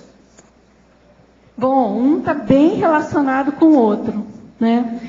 Quando você fala em retrobiografia, evidentemente que a tendência é essa retrobiografia ter um rastro textual mais patológico do que o atual, né? Então, a ideia aqui, eu justamente coloquei os dois próximos, é você reescrever isso, né? Você, através da escrita conscienciológica, você tem essa oportunidade de reescrever o seu passado em relação aos erros que você fez, tá certo? Se você está escrevendo dentro de um paradigma consciencial, essa trilha heterorrevezamental, lúcida, você vai estar criando essa trilha inevitavelmente, né? Então, é ao mesmo tempo uma técnica, um recurso e uma saída bem evolutiva aí para a situação da retrobiografia não, vamos dizer assim, homeostática em relação ao que você escreveu, ao que você fez, tá certo? Agora, devido ao movimento aqui hoje, o Arlindário foi julgado lá para aquele lado. Ele não falou nada. O que houve? Agora que eu descobri que ele está aí. Ele mudou de galho. Que negócio é esse? Eu preciso te falar. E o que você acha? Ele está fora do campo energético dele. Não, pois é. Ele é o nosso filósofo que dá opinião todo dia a respeito de qualquer assunto. Ali ele tem uma blindagem. Ele está fora da blindagem. Saiu do trono. Saiu da blindagem. Eu fui levar a gatinha para o veterinário. Agora não sei se...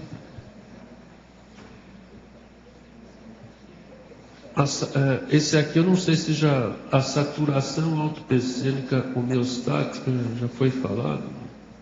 Já, se quer... Já, da pensenologia, página 12. Eu já comentei, você quer que eu comente? Tudo bem. Explica aí, cara. Então, aqui, Arlindo, a saturação homeostática é justamente essa condição, né? Estou relacionando aqui com a questão da escrita, tá certo? Então, quando você está nesse clima, nessa ambiência, né, de escrita conscienciológica, a tendência é você ter essa saturação para o melhor, né, para o seu ápice, vamos dizer assim. Eu penso que quando você está escrevendo dentro da conscienciologia, você consegue atingir o seu ápice evolutivo ali, o seu ápice naquele momento evolutivo. É como se você a recuperação de consciência máxima, né? No momento da escrita. Eu acho que eu funciono assim, né? Penso que deve ser praticamente todo mundo, né, professor Valdo? Pelo amparo de função. A pessoa se predispõe mais, ela fica em estado de graça, para receber a inspiração, a intuição, a sugestão. Isso é importante. A última coisa, não sei se perguntaram também, aqui o antagonismologia, página 14, o primeiro aqui.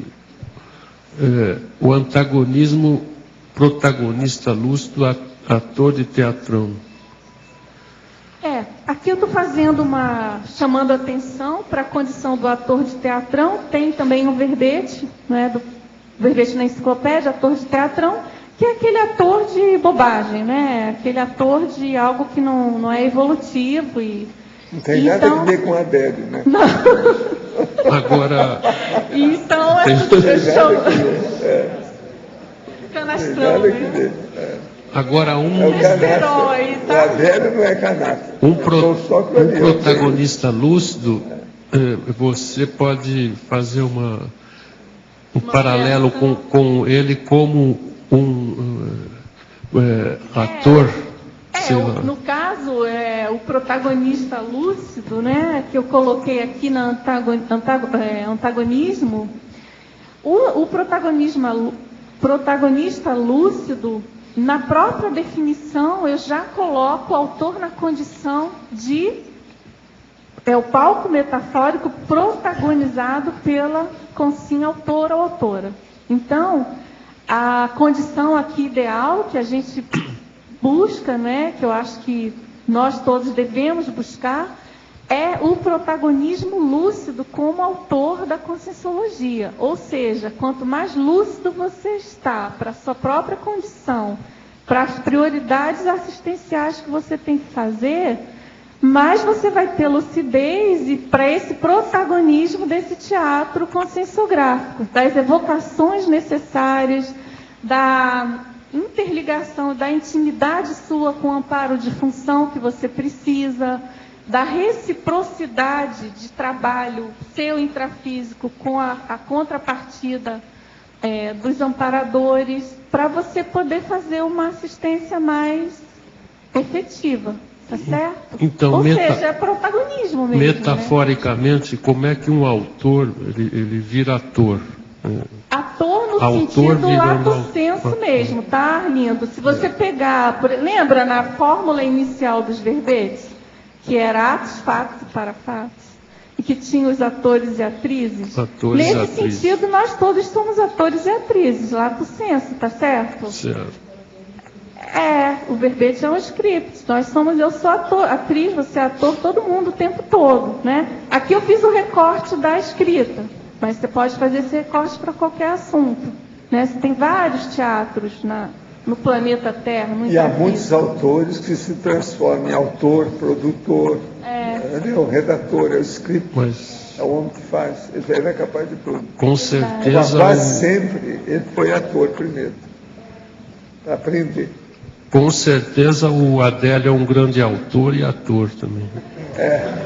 Agora, uma pessoa que ainda não falou muito é a Pilar. Pilar, dê sua opinião. Ela sentou perto de você, está caladinha?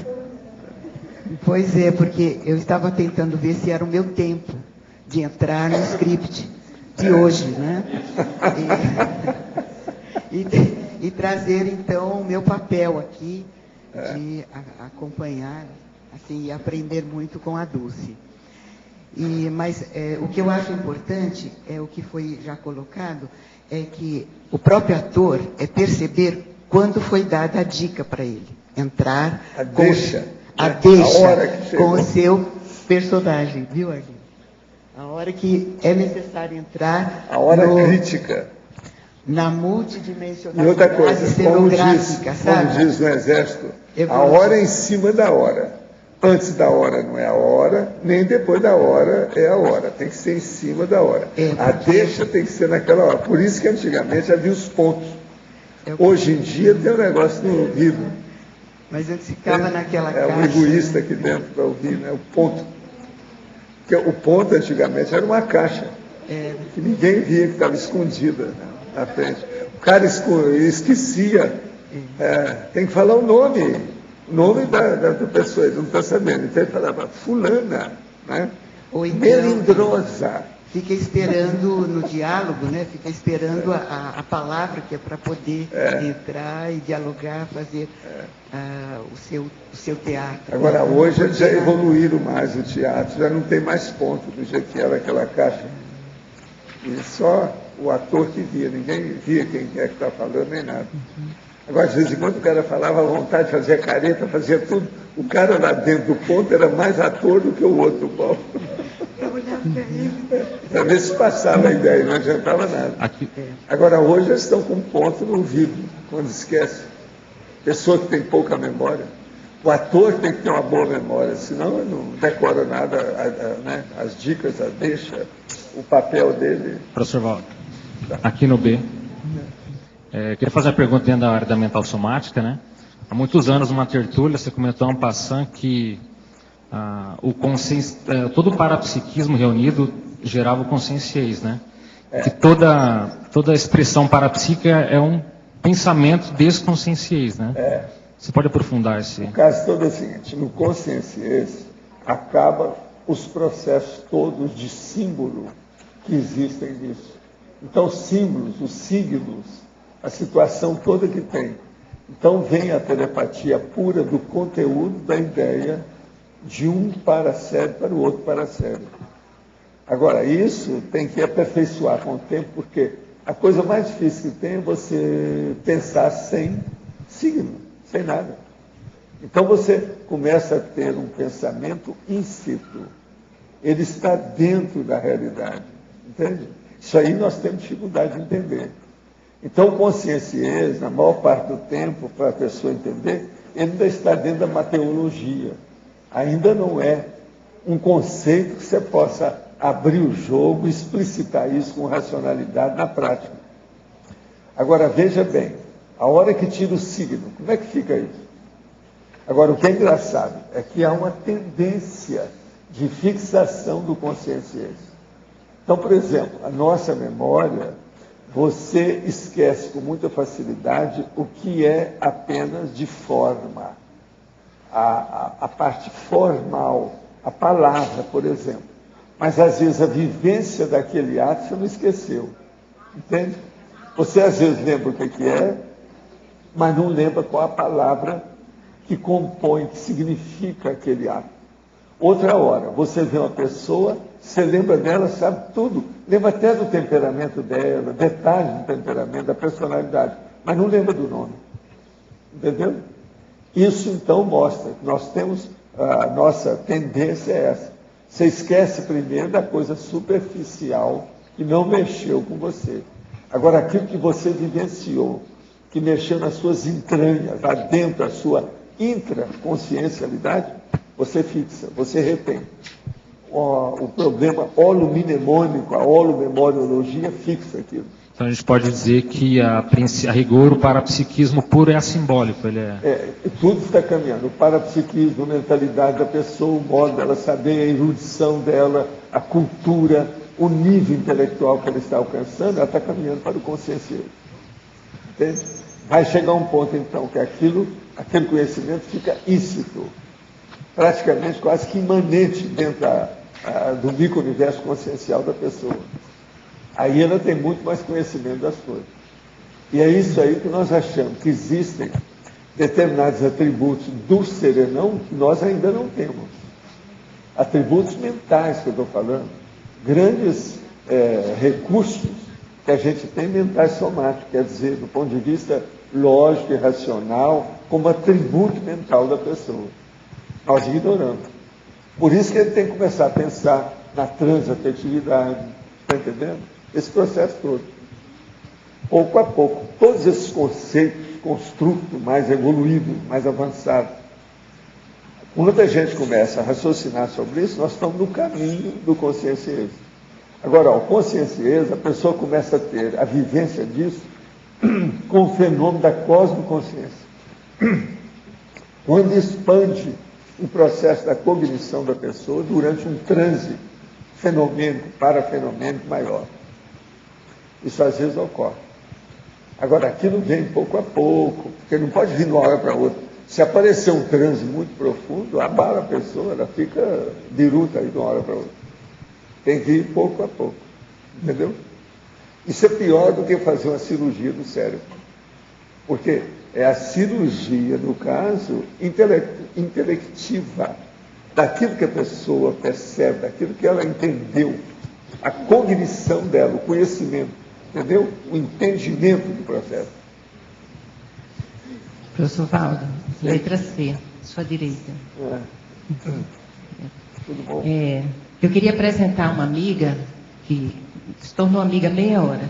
Ela está vindo de Recife, conheceu a Conscienciologia há 2 meses através da entrevista do Marcelo da Luz, está saindo do islamismo e ganhou de presente do filho que mora na Alemanha passar um mês aqui no CAEC.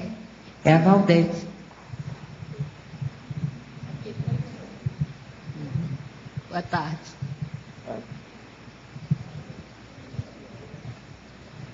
Eu estou aqui, vou passar 21 dias. O meu filho me proporcionou 21 dias aqui no CAEC para fazer alguns cursos. Como ela falou, eu estou saindo do islamismo há uns 2 meses. Comecei me desligando, né? Eu também assisti muitas tertúlias, assim, pela internet. Seria bom você conversar com a Sheila, se ela aparecer por aí. Está no Paraguai. Ela está no Paraguai hoje. E estou por aqui, hoje já fiz um laboratório. Seria bom você conversar com aquela menina ali, ó, chama Rosa Nader, a professora. Ok. E estou por aqui até o dia 29. Você vai fazer algum curso da PEC? Aqui eu vou fazer o intermissivista e a complementário, por enquanto, né? Só esses dois estão agendados. Nesse período tem algum da PEC para ela fazer. Seria bom dar uma olhada dela. Aí aceito sugestões, porque como eu estou caminhando, né? Estou no início da caminhada, aí eu vim muito para buscar e eu quero aprender bastante. Anota as coisas, faça crítica de tudo. Ok. O nosso princípio é da descrenciologia. Não creia em ninguém, não acredite em nada, nem no que estiver escrito naquilo que falarem. Faça a sua experiência para você tirar a sua dedução. Ok. Entende? Sua conclusão. Hoje eu já fiz um laboratório. Já? Já fiz. Está acontecendo alguma coisa com você? Aconteceu, achei meio assim. Agora, ó, especial. Você sabe quem vai ajudá-la aí, né? O Tuareg. O Tuareg está aí. Ele está trabalhando nesse sentido. Quer dizer, esse caso dela deve ser mais um. Aqui, ó, deve ser mais um que está aparecendo. Lembra que eu avisei que iam aparecer algumas pessoas? Eu já avisei. A gente já estava esperando você. Com certeza. Não estou aqui por acaso. Né? Não estou aqui por acaso. E fiz o... Agora, é uma pena que ela não estava. Ela não viu o que a gente falou. Esses dias todos nós estamos falando isso. Você viu, Beto? Então tá. Não sei. Eu encontrei ela no almoço, sentei ao lado dela. Começou a conversar, eu sou de Recife.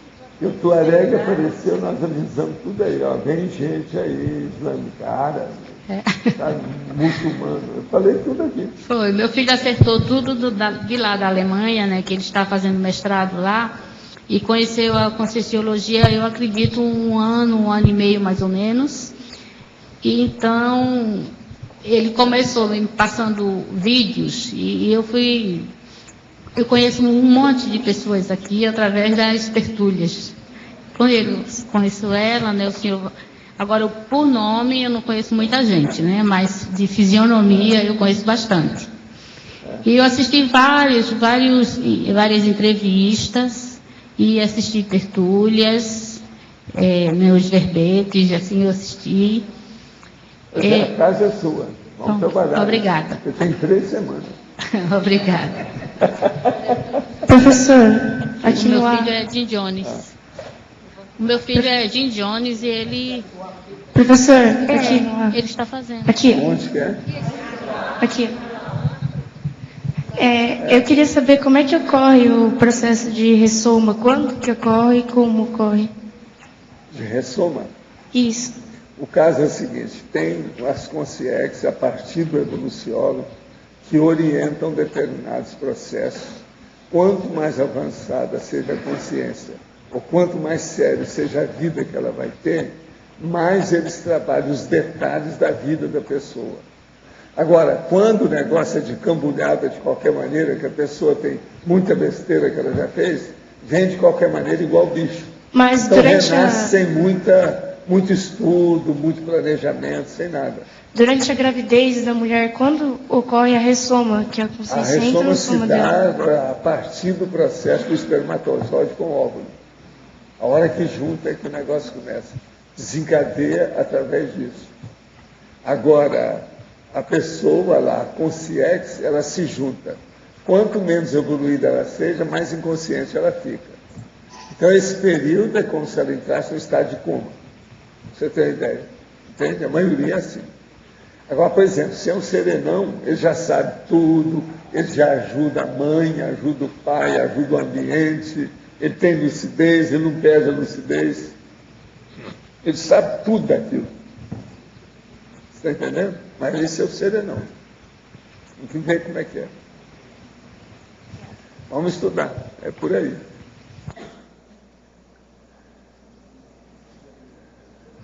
Professor, a dúvida que ela tinha também, que ela está meio com vergonha, é saber se a Consex fica do lado, que ela perguntou para mim. Nesse Então, processo... ela fica junto lá mesmo, ela fica unida, mãe.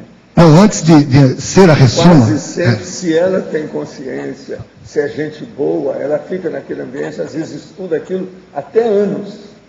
Antes da moça encontrar o rapaz, não conhecer, ela já começa a mexer os pauzinhos. Tem muita gente que fez a dupla evolutiva por causa do filho que ia ter depois. Acabou sendo um casamento, etc. Teve dupla, não teve dupla nenhuma. Foi mais de casamento mesmo. Ela teve uma projeção que ela viu essa aqui antes de nascer. Viu e conversou tudo. Aqui, ó, já conheci uma senhora, já vi várias, mas essa senhora é impressionante. Ela teve 2 filhas que ela encontrou primeiro, fora do corpo, projetada, conversou, e parece que até uma das meninas pediu para ela dar o nome que ela queria. Ela deu tudo isso. 2 meninas que ela teve, 2 filhas em seguida. Antes dela encomendar a criança, ela encontrou. Antes, já sabia que era menina, e uma delas ela deu o nome que a menina pediu. Você tem uma ideia? Você vê como é que é isso. Tem gente que sabe tudo, do início, atrás, dos bastidores, no palco, na plateia, sabe tudo que tem na vida.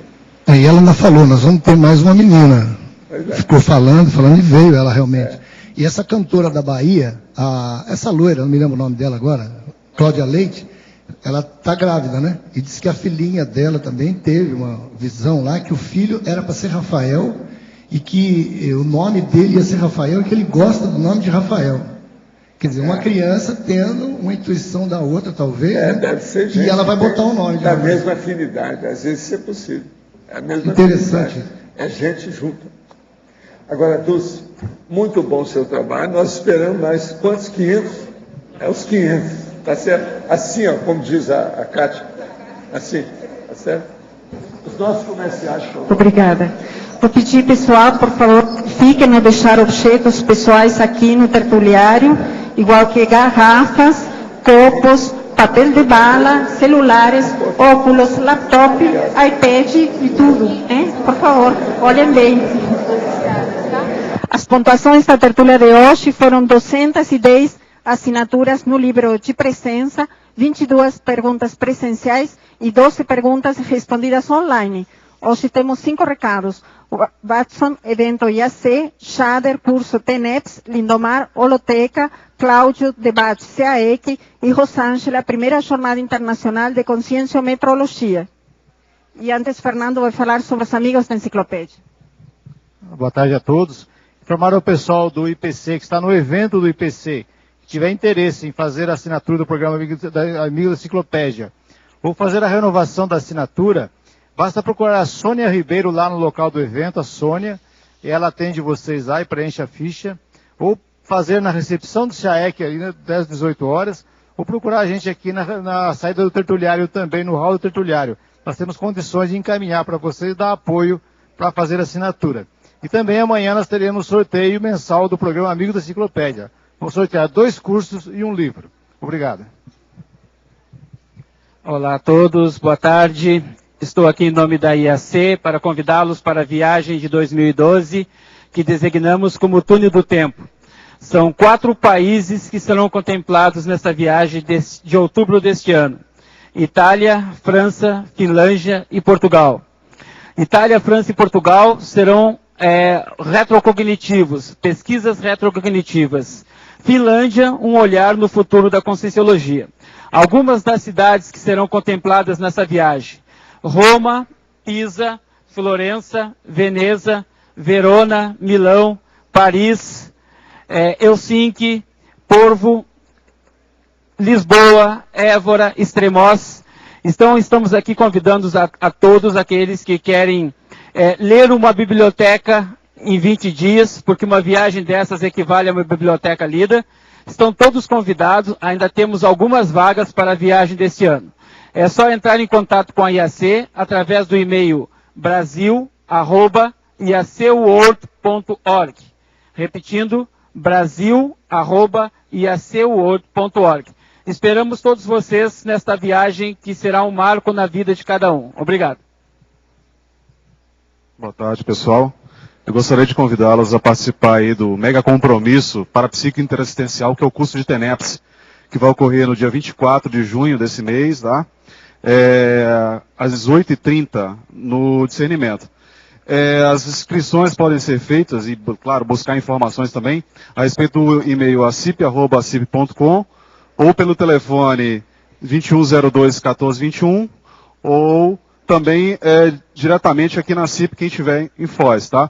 Então você vai ter a oportunidade, juntamente com o professor Mário Oliveira e comigo, investigar efeitos energéticos multidimensionais, verificar a questão da abrangência da TENEPS, os estágios da TENEPS, bem como entender mais sobre encapsulamento parasanitário assistencial e outros aspectos relativos à TENEPS. Então, um curso sem pré-requisito, aberto a todos que tiverem interesse em investigar sobre essa técnica avançada de assistência, tá? Obrigado, boa tarde.